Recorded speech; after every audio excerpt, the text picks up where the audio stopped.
This Quoircast podcast is brought to you by the Quantum Sayings of Jesus, Decoding the Lost Gospel of Thomas by Keith Giles, available now on Amazon in Kindle and paperback. Buried around 340 AD, unearthed in 1945, and translated into English in 1959, the Gospel of Thomas has been studied, debated, and analyzed by dozens of scholars and historians searching for clues about the meaning of these cryptic sayings of Jesus. In the Quantum Sayings of Jesus, author Keith Giles offers a look at the text from the perspective of non-duality and divine oneness. Check it out on Amazon today. Western Christianity has spent the last 2,000 years telling everyone they're separated from God. This is Not Church with John and Nat Turney. No, kid, that's my pot pie. God damn it, this is not church. I don't know how that guy does it, man. Hey, welcome to the podcast, everybody. If you're not offended already, that's good. That's good. Give us time. We'll try again at some point in the future. But the podcast is what the podcast is, man. The truth is what the truth is, and I don't even know where I'm going with that at this point. I'm just starting to ramble. Yeah, I don't know either. Yeah, I don't know. It's been a long day, man. I drove about 400 miles today. I literally just got back about 30 minutes ago. So I'm just kind of shaking off the dust from the road. And it's windy as hell here. Like it is like windy. Well, you had wind and we had another, I guess we're going to call it atmospheric river. I guess that's what we're calling them now. We had the creek around us flooding. We had a rock slide so bad I had to take the back road to get home last night. Oh, wow. So, yeah, it's cleared up. We got just overcast now, but man, it was, those torrential downpours where you look out and you're just like, no, yeah, not even going to stay don't inside. Even go. No, I'm not doing it. Yeah, that's what we had. On a side note, atmospheric river sounds like a really good name for like a, like an improv jazz group. You're not wrong. You're not wrong. Just sort of like free form, kind of whatever, man. Way, man, we're atmospheric river. Sit back and enjoy. Eat another gummy. It's going to be okay. Welcome, atmospheric river. One, and I don't know. I'm working on that. That's actually, let's do that. Let's do a side. I don't even know why I'm doing this before we've even I know. You haven't introduced us. What the hell? Introduced the podcast. I did say this is not church. I'm sorry. Let's do it an expletive. Yeah. But here we go. Let me introduce you to our guests because listen, let's be honest. Most of y'all have been here for a little while. If you're brand new, I just beg of you about 5 minutes of indulgence. We'll get on track here in a second. If you've been here for a while, then you know exactly what to expect, and you got no one to blame but yourself for clicking in again. I'm just saying. We always have a guest. Today's no exception. We have an awesome guy with us. His name is Eric. He's an award-winning scholar and writer. He teaches philosophy at Oklahoma State University. His first book is God of Delusion, a reply to religion's culture Despisers, was named one of Choice's outstanding academic titles of 2009. His other books include God's Final Victory, co-authored with John Cronin, and The Triumph of Love, Same-Sex Marriage, and the Christian Love Ethic. His latest book is the science fiction novel So Eden Sank to Grief, and he is with us today. Welcome, Eric. How are you, sir? I am very good. Thank you for having me. And that was a perfect introduction, even though I didn't give it to you. I gave it to someone just like last week or thing or the other day. So we're always a little leery. Sometimes, I can't remember who it was now. We had a guy on and we just went to his Wikipedia page. Oh, it might have been Pete Enns. And I think it was. I think I got it because I don't know, he's Pete. He doesn't respond to emails. And so we just pulled, and I warned him, if this is out of date or this is not, let me know. And he was like, oh God, I got to update my Wikipedia page. Like it was all true, but it kind of bottomed out about 10 years ago. So, Pete's latest book was the one he wrote 5 books with. But anyway, yeah, so we always like to double check, that's just sort of nuts and bolts, kind of who you are a little bit. What we typically like to do when we first started is just kind of ask people a little bit more about their background. Maybe give us a little bit of your faith journey, kind of get us to where you find yourself today. Yeah, so my faith journey is interesting in that I was raised by agnostic parents. They were both preachers' kids who spat out their respective faith traditions at some point in their young adulthood. And so I actually rebelled against them by becoming more religiously conservative. Nice. When I moved out and started college, I got in with an evangelical Christian group, and but it didn't stick. I found something there that really I resonated with, and though it was a value, a sense of connection with the divine that I wanted to say. But the speaking in tongues part, this was, they were charismatic, just struck me as kind of, I don't even know how to... Weird. Yeah, it was weird. There was... but there performative. Were who were just, during the speaking in tongues part, they were going ticka ticka ticka ticka ticka ticka, right? And and they were just making up sounds, right? Yeah, exactly. And then there was someone, in the front who was translating, but I think he was just making up what he wanted to say. Right. It always tended to be the same couple of people, didn't it? Yes. Sister so-and-so, do you have an interpretation? Yes, the Lord is saying to you. And it was always something very generic and benign. Yeah. So, but anyway, that was not something that I wanted to hang on to. And there were other things, kind of narrowness that didn't allow questioning, a identification of their beliefs about God, with the truth about God, right? A refusal to be, fallibilistic, right? And humble about my beliefs might not match up with reality. These are things that I couldn't take with me. But as I began to really wrestle with, well, what do I believe? It was neither the agnosticism of my parents, nor was it this evangelical, charismatic community's version of faith. And I started, particularly when I started graduate school, I started a faith journey that was really mediated by my philosophical training, by my efforts to think through these really difficult theological questions, but also an exploration of different traditions. My first academic post out of graduate school was Pacific Lutheran University, and I really resonated with at least the brand of the Lutheran faith that was being preached in an academic chapel, and the sort of gentle spirit of the campus pastor really just moved me. Just this love first. Being a pastor, he said, is like gardening. Lay down seeds, water them, and just marvel at what grows. And I knew then that this is what I've been searching for. And as I've moved around since then, because when you get a PhD in philosophy, you become itinerant. You have to go where the jobs are, right? So I had, this 3-year visiting position in Tacoma, and then I was in Seattle for a very short period of time, in Iowa, and then now I've been in Oklahoma, settled for the last 24 years. So I feel very, very lucky. But I haven't been able as easily to find a community that sort of resonates with the kind of faith that I'm looking for since that time in Tacoma. I did find one lovely church in Tulsa, but that's an hour away, and it became very exhausting after a few years driving. Anyway, that's a little bit about my journey, the child of preachers' kids who vomited out their faiths once they tracked into the world. And who are different brands of agnostics. But I've been since then, really searching for and piecing together an understanding of the divine and what it means to be connected to the divine through various channels and influences. Definitely. No, I resonate with a lot of that because John and I grew up in a couple different traditions, really. And my parents, I'm sure we've said this before, they weren't uber religious, and we were at church all the time until they didn't want to go to church for a while. And then we didn't go to church for like 2 years. Mm-hmm. And then somebody would get convicted and go, oh no.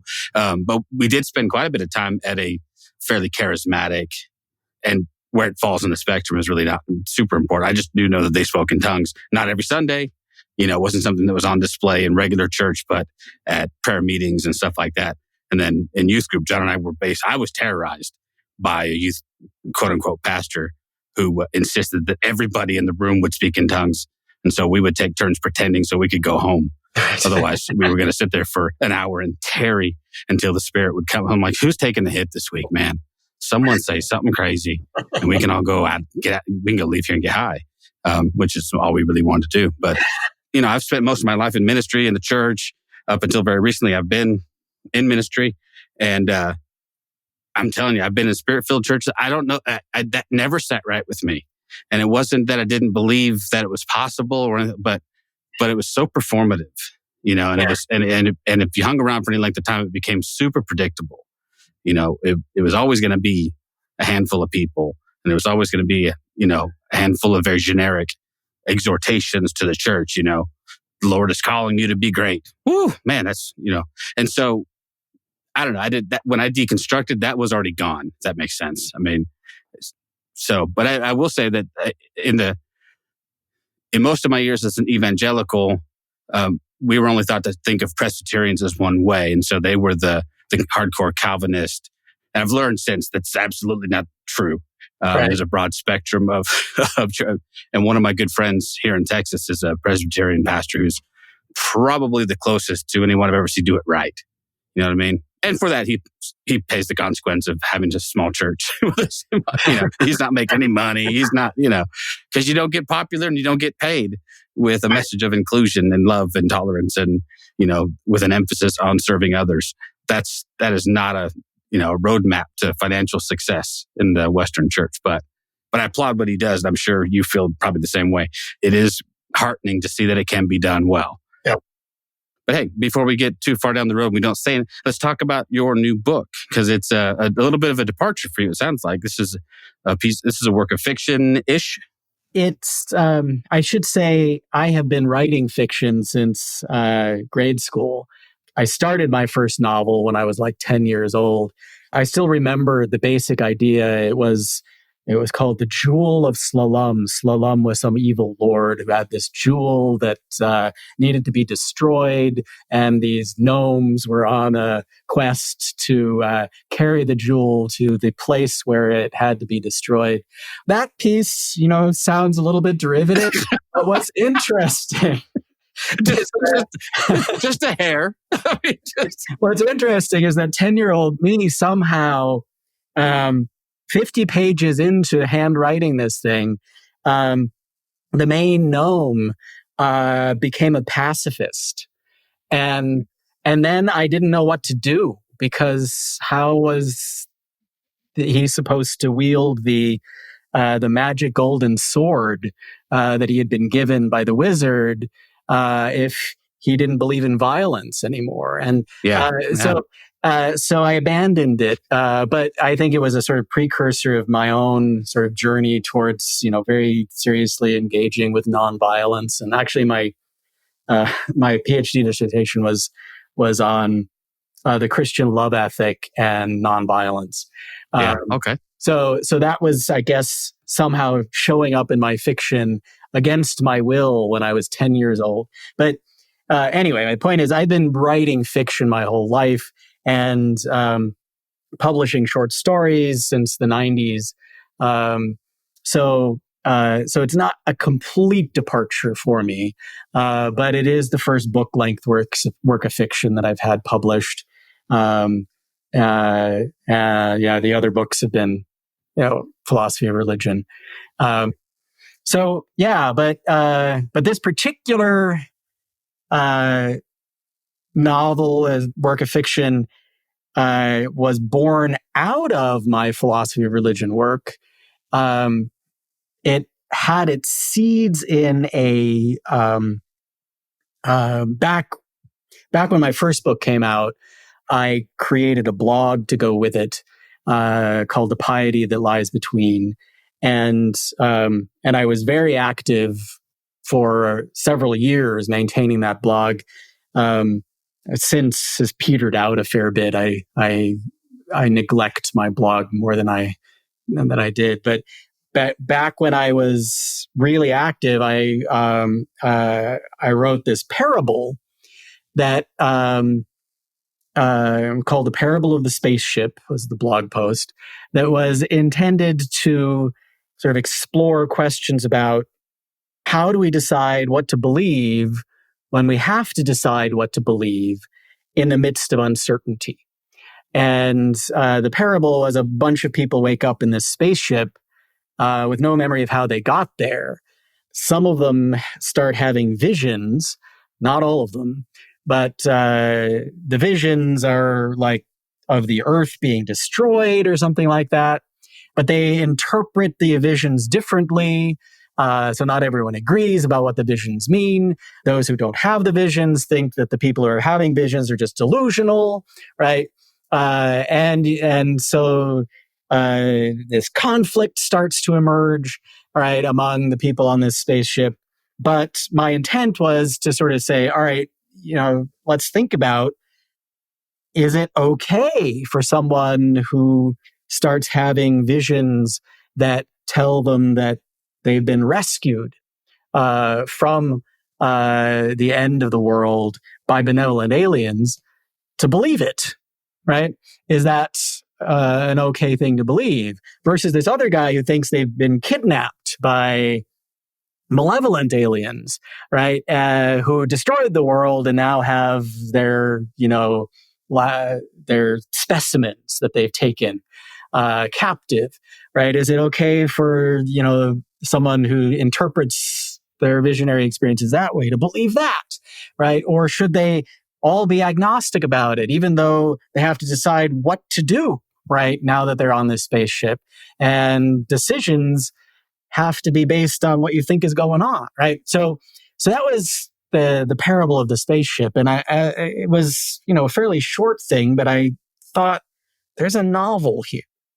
And I set it aside and didn't do anything with it for a while. I wrote a few other full-length novel manuscripts that haven't gone anywhere. But then I finally came back to this idea and I said, it feels a little bit like there's a Lost vibe to it, right? The TV show Lost. And so I said, I'm going to try to write this, turn this into a novel. And so I started writing, and I had the main character wake up in this spaceship that seemed like a Star Trek type spaceship. And it felt all wrong. It felt sterile. So I backed up and I started again and just, let my creative juices flow. And he woke up with his face in the dirt. And suddenly I'm asking, face in the dirt? Why, if he's waking up in a spaceship, is his face in the dirt? And so it became instead this giant, vast greenhouse floating in the middle of space in a star-rich corner of the galaxy. And he wakes up alone until he meets, and he's a young man, until he meets a young woman. And then I go back, I write her waking up story. And even though I now have a young man and a young woman, by the way, they wake up buck naked, right? In this celestial paradise, I have no idea that I'm writing a Garden of Eden story until I have almost finished the first draft. And then I think, okay, so this thing that was a meditation on belief in the midst of uncertainty, right, and a parable about that, is now also a Garden of Eden story about the nature of innocence and lost innocence and why we fall into violence and conflict, what drives us away from our better natures and drives us towards our worst natures. And so then I went back and I rewrote with that vision in mind. And it became a novel about if humanity gets a second chance, reborn in this paradise-like environment, will they descend back into the cruelty and pettiness and crap that sets us against each other too often in this life, or will they find a pathway to a better future? right? So that's what the novel ended up becoming about eventually, as I began to discover what I had. Well, first of all, it sounds very interesting. Have you ever read Paul Young's book Eve? I have not. No. I'm not going to say they're similar, but there are some similar ideas in it, and it's this idea of innocence lost. It takes a completely different path than your book, but there are some similarities enough that I would say you might want to look into it and just as an interesting read. So has science fiction always been something that has interested you? You know, because my book with Quoir is a science fiction book as well.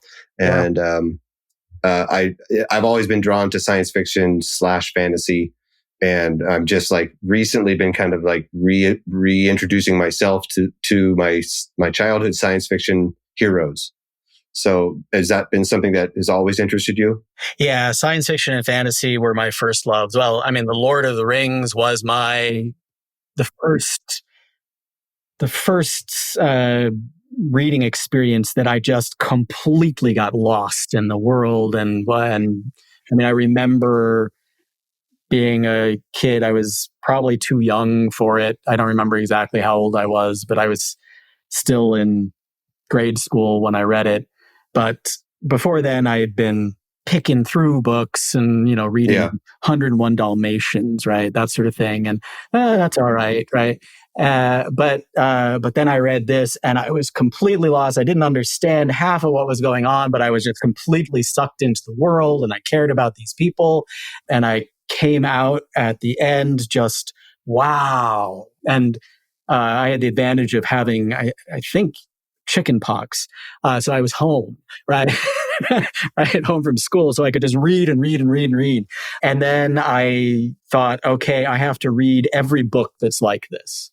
And it was kind of hit and miss, but I remember the next sort of great reading experience I had. I was a teenager. My family comes from Norway originally. We were in Norway for the summer visiting relatives. And I had started reading Dune, Frank Herbert's Dune. And I remember that we were going down from their mountain cabin, my aunt and uncle and cousins, driving down to their boat to take the boat out onto the Oslo Fjord, and to go fishing on the Oslo Fjord. And on the ride down the mountain, I was reading Dune. Walking along the dock, I was reading Dune. Getting into the boat, I was reading Dune. I was sitting there in the boat reading Dune. I think I took a break to fish. But other than that, I was just like completely sucked in. And fantasy and science fiction were my sort of first reading loves. Yeah. And that's stuck with me through the years. Nat and I had our father is a science fiction writer as well. And he wrote science fiction short stories. And then, so my first love for science fiction was actually Star Trek, the original series. Mm-hmm. So our dad, it was one of his favorite shows. So I remember sitting and watching reruns with him like over and over again. And so because of that, and because my dad was a science fiction writer, I delved right into the science fiction that he liked. Mm-hmm. At like 8 or 9 years old, I was trying to read Asimov. Right. And, and I, unfortunately, I got turned off by it because it was just outside of my reading ability. I just couldn't connect with it. But what kind of came in to fill the gap was fantasy. So I became a huge fantasy fan. So I read, Lord of the Rings, Terry Brooks, and then that just kind of expanded out. And then as I got older, reintroduced myself to sci-fi again.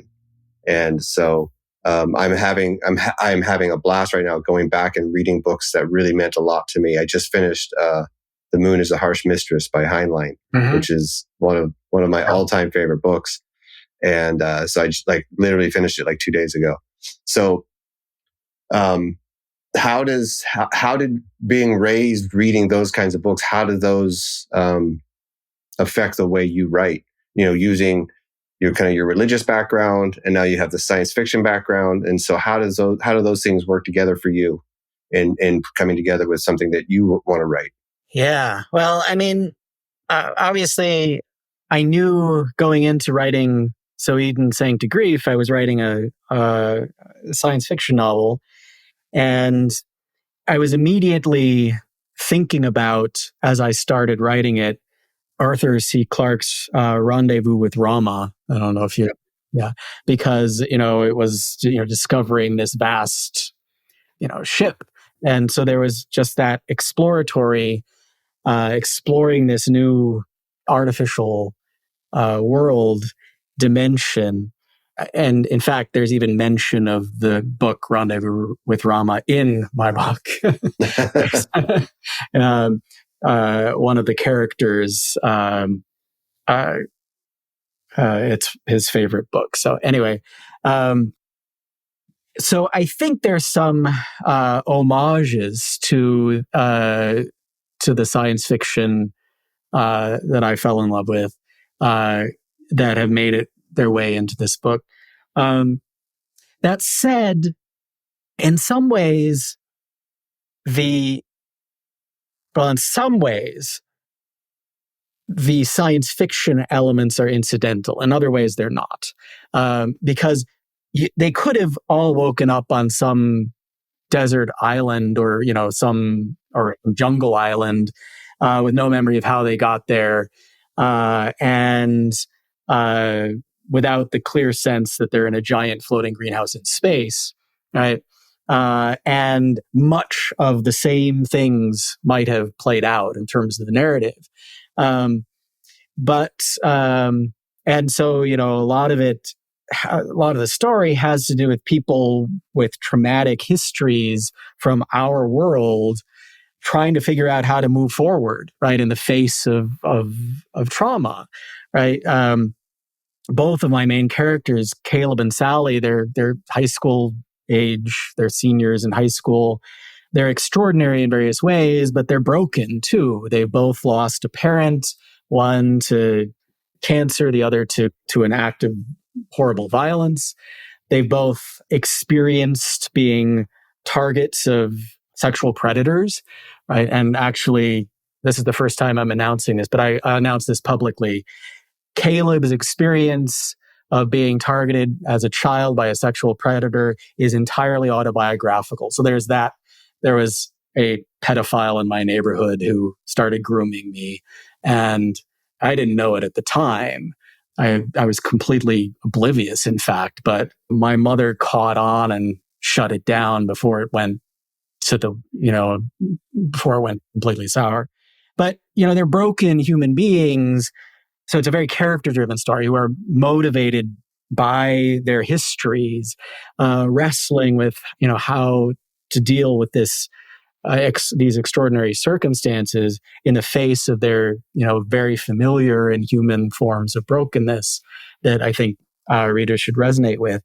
And that's the kind of science fiction that I've come to love the most in my reading journey. Yeah, it's very character driven. I mean, I like otherworld type. I mean, I still love Dune, but there's still, even though they're not from our world and, they don't have the touchstones of our world, still they're very relatable characters. I don't know if you read Justin Cronin's The Passage series. I highly recommend it, but it's a sort of post-apocalyptic tale. Think vampire apocalypse, but rooted in science fiction-y explanation for the origins of the vampire plague. But very literary. It starts out with in a contemporary setting with characters who we can immediately identify with. So that piece is something that I particularly wanted in my story. I wanted these characters to, be familiar. Caleb is a band geek, right? Who plays the oboe, right?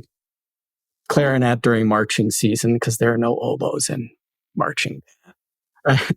And Sally, she went the sports direction. She's a sprinter and she's really good, right?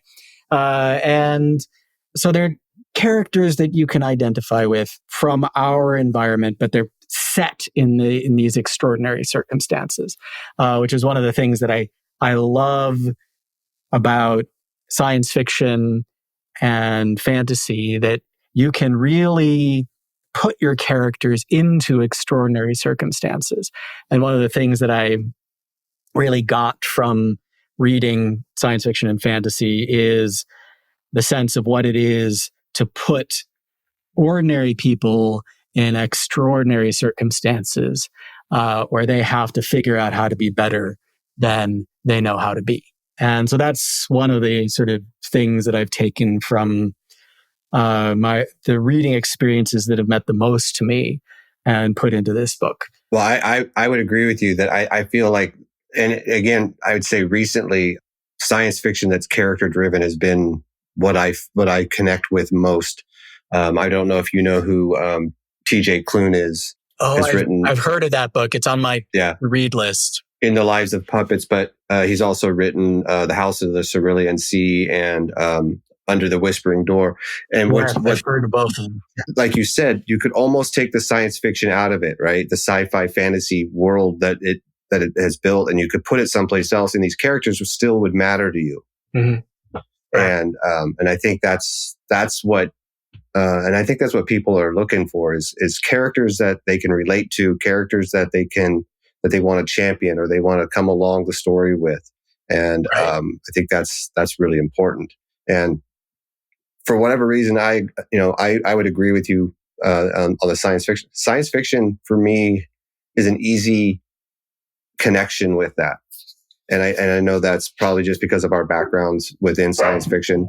But anyway, I just wanted to put that out that I agree with you, and that type of science fiction really does connect with me as well. I was ruminating as you were talking. I'm thinking about, again, John and I, our background is the same when it comes to what we read. And possibly, honestly, Dad didn't have many other books in the house. If he wanted to read something, my dad had a lot of books. I mean, they were books all over the place, but 90% of them were going to be Ray Bradbury, Isaac Asimov, Arthur C. Clarke. It was going to be, so John, it's funny you bring up the book, The Moon is a Harsh Mistress. I read that when I was like 7 and didn't understand half of it, like you said. But I remember thinking that was, it was remarkable, I guess, that most kids my age weren't even reading, they weren't reading word books, but it was out of sheer lack of other opportunity. It's like, but so much of that is kind of, let me say, so you put yourself in a minority, as they say it's like in a school situation. This is what I was thinking about. Like you're a science fiction nerd. All right, that puts you into a category. And then we were both band geeks, which puts you into a sub category. Does that sense of kind of always being a little bit on the outside, does that come into play in your work? I mean, just out of curiosity. Absolutely. I mean, I growing up, I read fantasy and science fiction. I was a bookworm, and I played the violin, and I was the smallest kid in my school, right? And I was really smart. So there were these various things into which I was placed. And I was terrible at anything having to do with sports, which is another, I couldn't throw a ball, right? I had asthma. I couldn't even run a block. I had asthma too. And so I was at that disadvantage in that respect. And so I was always kind of on, the margins of I had my friends who were, sort of on the margins too, but we were well aware of ourselves as being not part of the popular crowd, right? We weren't the popular kids. And that gives you a certain perspective, right? One of the things that it does is, I think, from that vantage point of being a little bit on the outside, you observe, you pay attention, you spend more time, at least I did. I spent more time than many of my peers observing the dynamics of the interactions of my peers, as opposed to just throwing myself into those.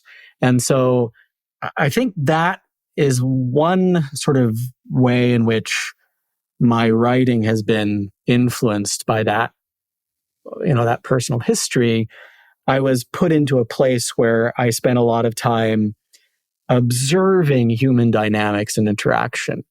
And one of the things that has been, I think, noted in all kinds of ways by social scientists is that those who in a community are less privileged in various ways have to understand human nature and human behavior patterns in a way that those who are in positions of privilege don't, right? Those who are in positions of privilege, their survival and success doesn't depend upon being able to read what is going on and understand motivations of others and that sort of thing.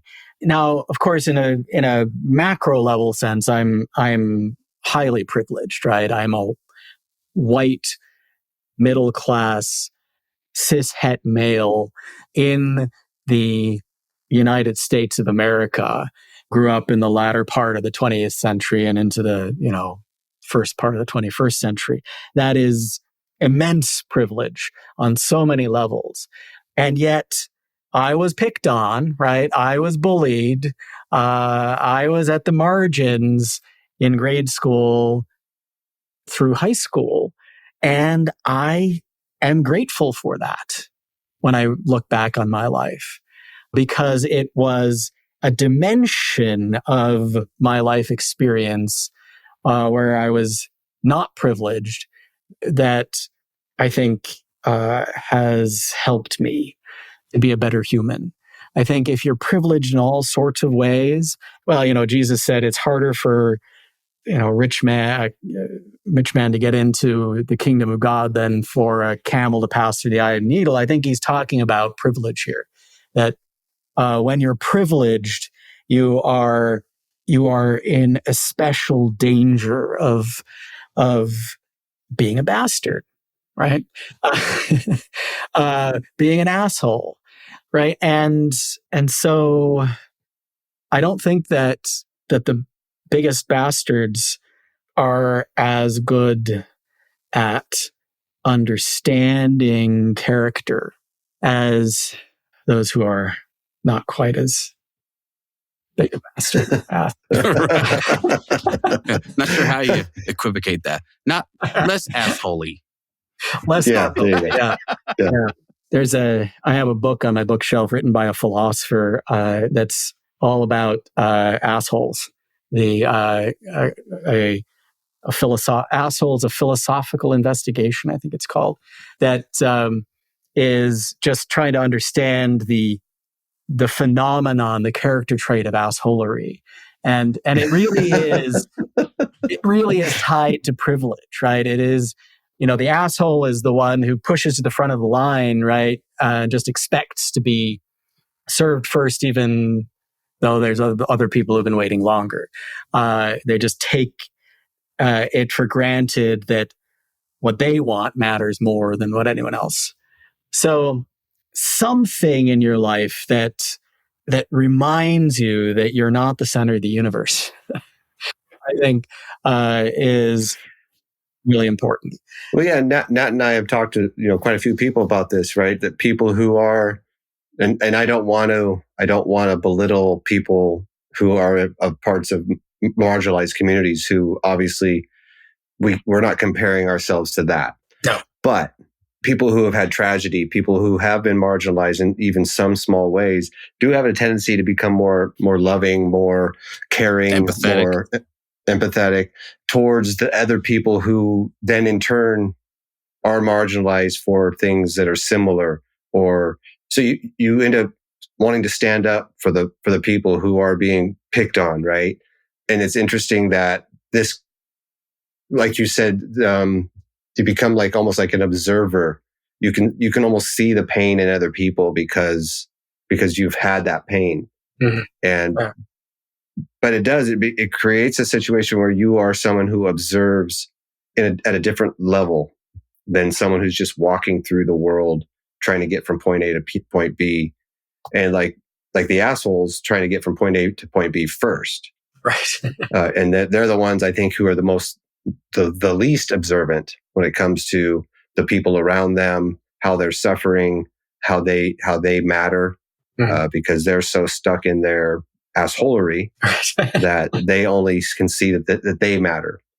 And it would be an interesting connection to writing, right? When you have people who are observant, like you say, and it gives you that opportunity to maybe bring in character or bring in development from what you observe just on your day-to-day life, right?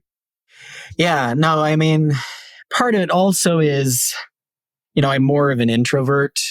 And as an introvert, I, in social situations, spend a lot of time listening and watching. So that I think plays into it too.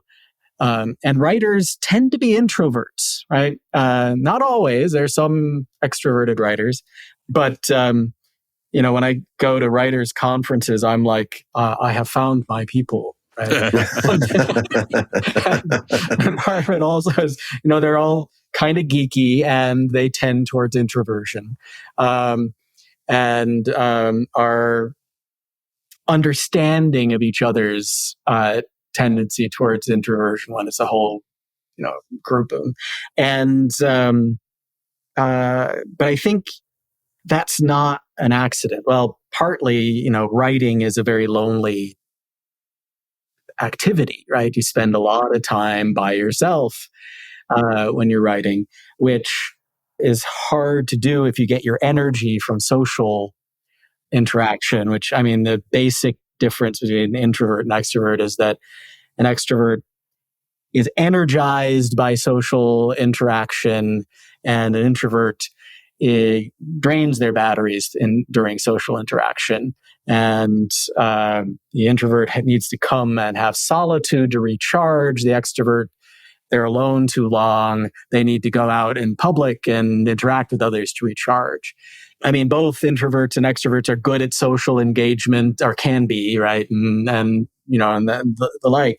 But if you're an introvert, there is a greater likelihood that you will, after you've been in a social setting for a while, you'll sort of step back and just observe and spend some time observing. So I think that plays into it too. I've spent a lot of my life watching people, right? and when I write stories, there are bits and pieces of no one is like just 100% some person I know, at least when it's a well fleshed out character. But I borrow from a sort of a lifetime of observing humanity and trying to flesh out these characters. Yeah. Do you find yourself, like, say you're maybe in a public event, you just hear like little snippets of conversation and you're like, that would be an interesting thing for my character to say. Oh yeah. Like maybe not exactly in that exact words, but that's an interesting concept, or that's an interesting thought. And so I'm going to give this character that thought, and then then I can riff off of it on my own. Do you find yourself doing stuff like that? Yeah. I mean, I'm not as good at eavesdropping as other people. Like my wife is, just in part because my wife has ADHD, so she's attending to 8-9 different things at once, and so we can be having a conversation and she's paying attention to being engaged in this conversation, but she's also listening to the people at the table over and is hearing what their conversation. I can't do that, right? If I'm having a conversation with one person, I don't know what else is going on. But when I'm sitting alone and I'll sometimes hear a conversation, I'll be like, oh, that's interesting. But oftentimes, that really interesting phrase or idea or even mannerism or way of talking about things weaves its way into my daydreams, and those daydreams birth characters.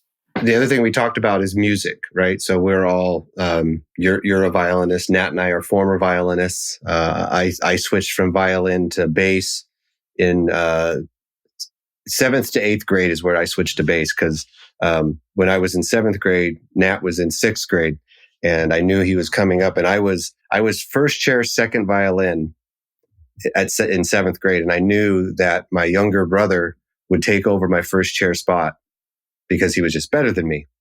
And so I remember asking my music teacher, I was like, what's that big thing he's playing and how hard is it to play? What I wanted to get to with the music was, has music played a part in your writing, being that it's also something creative? I found that because of my music, I have been able to connect differently with writing just because of the artistic background that comes with music. Have you found a connection between the two that has helped with your writing? I think yes. One connection is in at the level of process.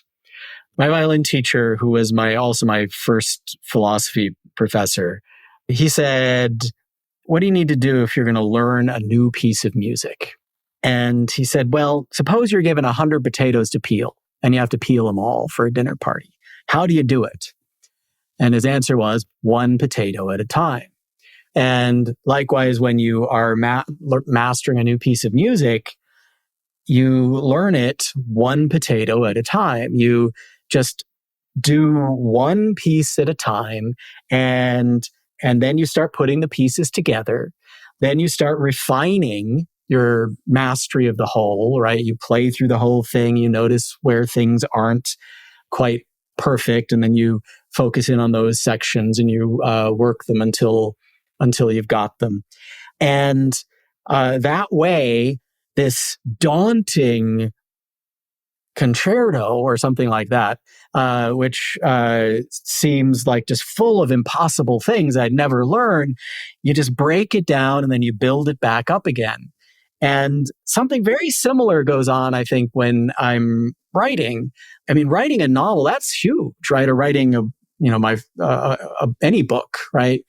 That is an enormous undertaking. How do you pursue such an enormous undertaking? Well, you do it 1 potato at a time, right?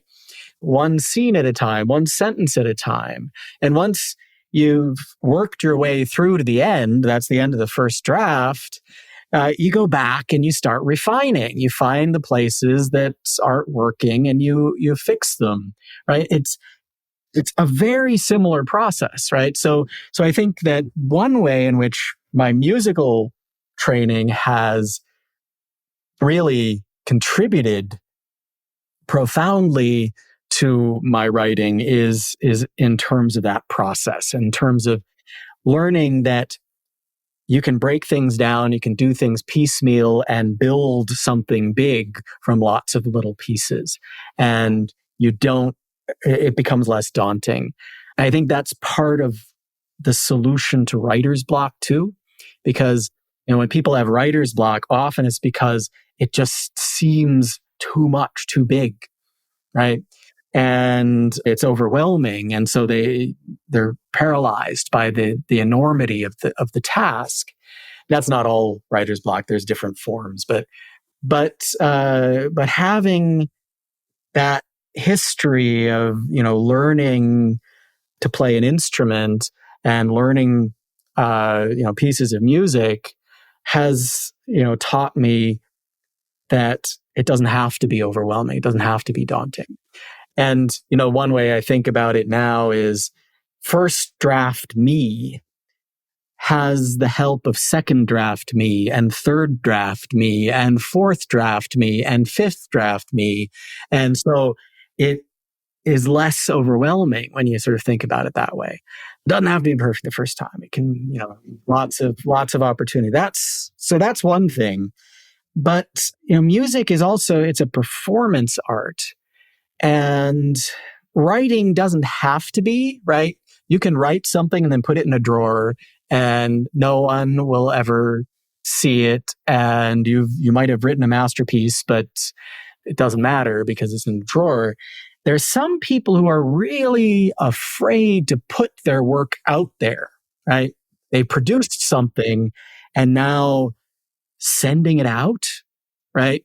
Putting it out in the world, they balk at that point. And I think, again, as a young musician, I not only was supposed to learn a piece, but then I was supposed to perform it, right? I was supposed to put myself in front of an audience and play for other people. And with music, it's so essential to what music is that if you don't play for anyone but yourself, there's something fundamental that is lost. And so there's some music sort of, and learning to play an instrument sort of teaches us, I think, to be willing to take the risk of putting ourselves out there. Would I have the courage to put my writing out there, to seek publication, to publish it without my music background? I have no idea, right? But I do know that experience of music growing up did sort of train me to take those kinds of risks of once I've learned something, put it out there. Yeah, for me, one of the memories I have from specifically high school orchestra, because that was probably my favorite time in playing. We had an amazing high school orchestra instructor, but one of the things that he taught us is it's okay to make mistakes as long as you're willing to go back and fix it. Mm-hmm. Right. So we would do these exercises, and I still remember them. We would play till someone made a mistake, and then we'd go back and start over. Right. And then we'd play till someone and obviously the goal was to get better, but I could see where that translates into writing. Right. So I'm going to go through and I'm going to write I'll write the whole book, say, but then I'm going to go back and I'm going to redo what I did to make it better. And I don't find it as daunting a task, because I have that in my background. Is like, this is part of the process. You move forward till you make a mistake, and then maybe sometimes you have to step back. And I think that has definitely helped me in my writing, and then just in life in general. I think is just, it's okay to make mistakes, as long as you're willing to learn from that mistake and then move forward from that mistake. So there's different aspects of that lesson, right? Within life or within writing. And I agree with you that music has given us a step towards, being able to like maybe put our stuff out to the world where maybe we wouldn't have if we didn't have music as part of our background. Yeah.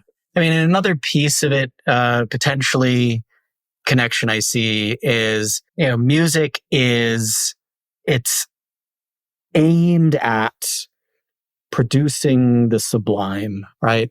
You're trying to play something that will resonate, right? And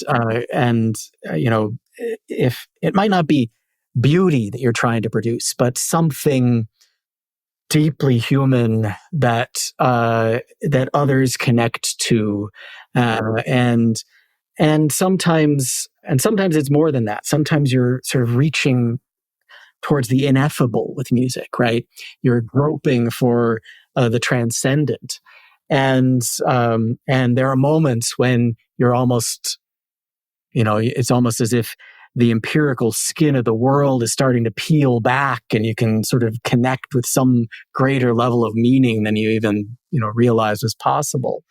And I think that's what, in some sense, all great art is groping for the sublime and the transcendent, and the deeply human, and the connection between the deeply human and that resonating meaning that is beyond us.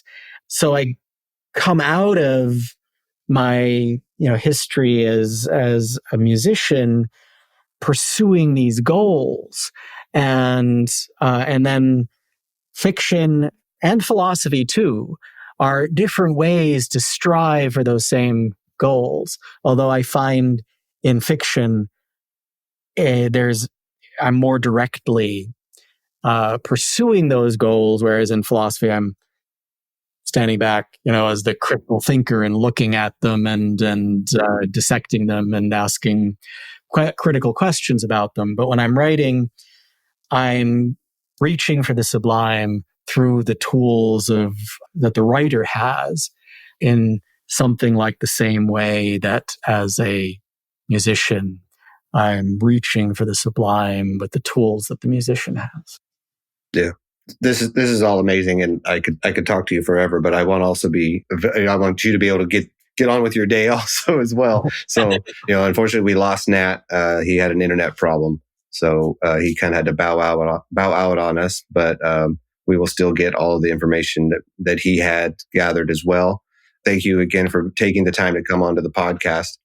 And just remind everybody, the name of the book is So Eden Sank to Grief. And Yes. It's available now. And we will definitely link to that in our show notes and any social media that you have that will help people connect with you. So any last words before we sign off here? No, I just wanted to say I really appreciated our conversation. Sorry we lost Nat, but I enjoyed connecting with both of you and chatting with both of you, and appreciate the opportunity. So yeah, thanks again. And like I said, we'll link to everything for you in our show notes. And again, just a great conversation. I really appreciate you taking the time to come on. Okay. Hey friends, we are thrilled to share that we will be recording a podcast from Wild Goose Festival this July 11th through the 14th. Wild Goose Festival is a transformational community grounded in faith-inspired social justice. It's a one-of-a-kind gathering that brings together activists, artists, and seekers from all walks of life to explore justice, art, spirituality, and community. The festival will take place at Van Hoy Farms in Union Grove, North Carolina, and we would love for you to join us there. From engaging workshops to inspiring panels and interactive experiences, Wild Goose has something for everyone. So mark your calendars and let's be part of this incredible community that is committed to making a positive impact in the world. For more information, visit www.wildgoosefestival.org. As one of the followers, use discount code A-JON, that's A-John, and you will get $50 off the price of an adult weekend ticket.